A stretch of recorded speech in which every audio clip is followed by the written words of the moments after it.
Let's go to this now. Gang violence has escalated in Westbury, Johannesburg over the past year. Now, the community has been crying out for more police, and Police Minister Bheki Cele held an imbizo there. Several specialized units have been deployed, including the Tactical Response Team, commonly known as the Amabrete. 13 people were shot in 4 days recently, following the killing of an alleged gang kingpin.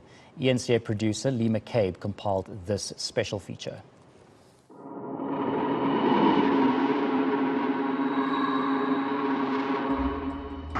If you're under the impression that incidents of gang violence in Johannesburg only happen in areas like Westbury, Eldorado Park and maybe Rivoli, you are so wrong. Because the most recent hit in Johannesburg that claimed the life of the alleged gang leader of the Fast Guns, Keenan Ibrahim, happened right here in Constantia Kloof, in broad daylight during peak hour traffic.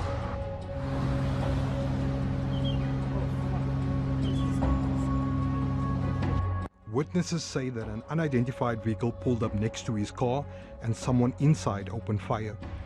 The murder of Ibrahim was preceded by a hit a week earlier on a female gang member who was reportedly his right-hand woman or captain. In the run-up to Ibrahim's funeral, 13 people were shot over a period of 4 days. The people of Westbury are no strangers to gang violence. In November last year, 2 people were killed in 1 day, which literally brought this community to its knees and onto the streets.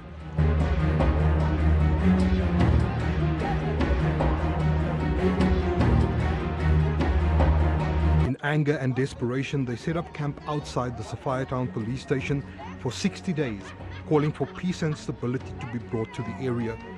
Police who finally arrived to hear their list of demands were met by a father whose son had been shot that day. In 4 hours, they shoot 2 guys this morning with no cops from Newlands. When they shoot my son, only Metro was there.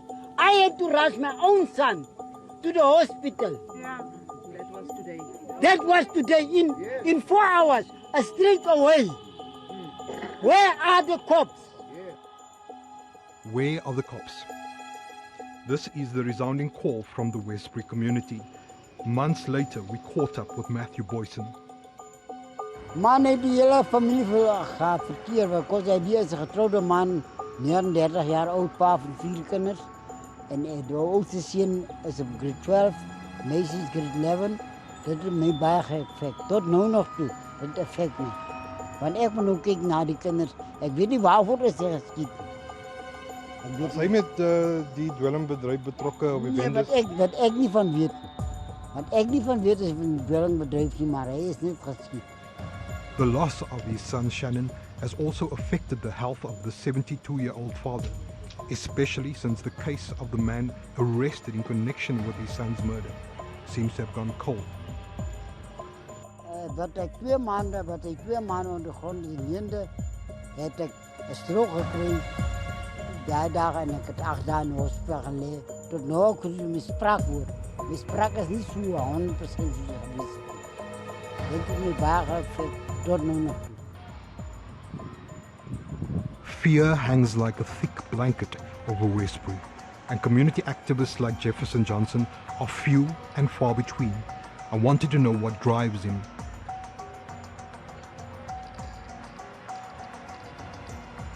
About 7 years ago exactly, I had lost my brother in a fatal shooting. To date, we still don't know what the reason was. There was also no case. So the case eventually got scrapped because there was no witnesses that would be able to take part in the case. But however, it was my brother's shooting that really pushed me to becoming and doing what I do in the community with regards to try my best to bring peace in the community. 5 months ago, Jefferson and other people of Westbury presented a list of demands to the police. Man of God. So one of the things that we asked was for more visibility to the police, and they have given unto us visibility for that time period. And also, what we have asked as well was for every household in the area to be searched, including ourselves. That hasn't been done. So we asked that, and all that. We also asked for them to try and bring the kingpins together so that all these things can try and come to an end before things gets worse. Jefferson believes that while the recent assassinations have heightened tensions in the area, things would have been very different if the police had heeded their pleas several months ago. And I don't believe it's because of the death of those two people, hence things are worse. No, it is because of the fact that when we spoke to the police, they didn't do what we asked for. That is why our people finds themselves right there, back into this anger yet again. Gun-Free South Africa's Jeremy Veery was recently in Eldorado Park during a similar protest action against gang violence. He believes police need to prioritize the confiscation of firearms in these areas. It's no normal policing that can, it is a reactive policing that just responds. You must go after the syndicates, you must go after the guns, and that's what means particularly, you know. The proliferation of guns here, like in the Cape, is what makes the lethalness of violence and the potential of crossfire killings much more higher in these confined spaces. We took a drive through Westbury with a police escort.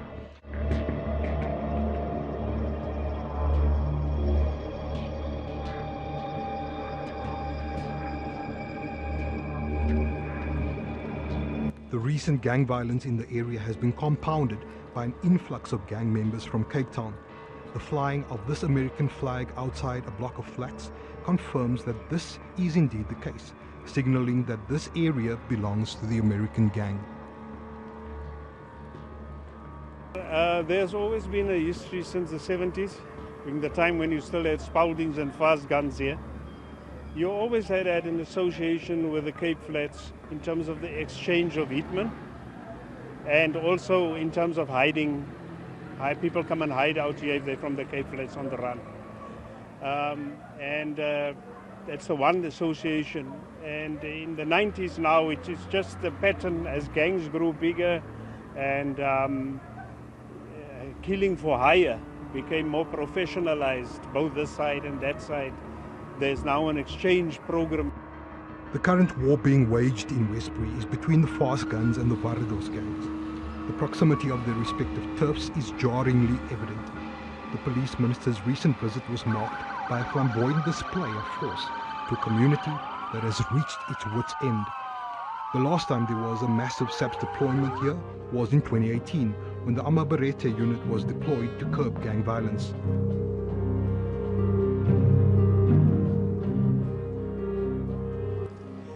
And I'm just going to ask every person that has been affected, a child that has been shot, to stand up. Killed. Everyone. Stand. We are happy for all the nice things that you are showing us here and all the cars. We saw it in 2018 also. But let's be realistic here. You have done nothing yet. There's no arrest.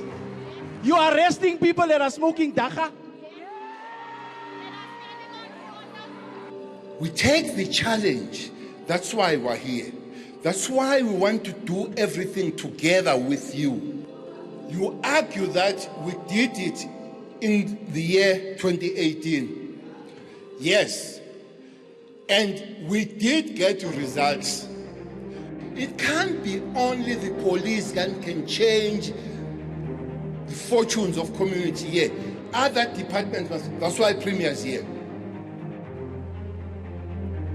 Experts say that communities affected by criminal gang activity tend to be ones that have a deep sense of alienation from government programs.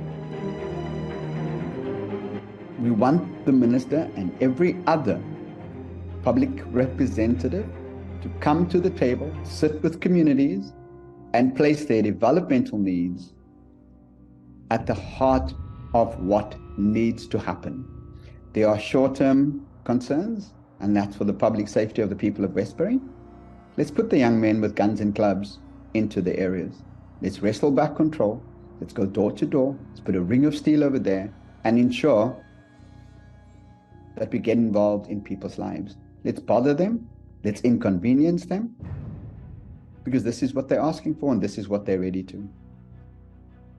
We spoke to reformed gang leader Welcome Witbooi, a former general of the 28th gang in prison, about his take on how the violence can be curbed and whether peace is attainable. Anything is possible if the people on the ground are prepared to sit down and say, what is it exactly that they want peace for?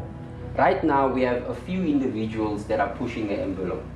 And if those individuals can say, you know what, instead of this being about us, let us consider what this has, what impact this has on the community. Peacemaking processes take skill. There are those of us who have been trained by this very government and this very movement as civilian peacemakers. Use us, abuse us. Experts like de Klerk say that if gang violence in communities like Westbury, Eldorado Park and Rivoli are not dealt with decisively, it will have a ripple effect in more affluent areas in the form of contact crimes like housebreakings and hijackings. Lee McCabe, Johannesburg.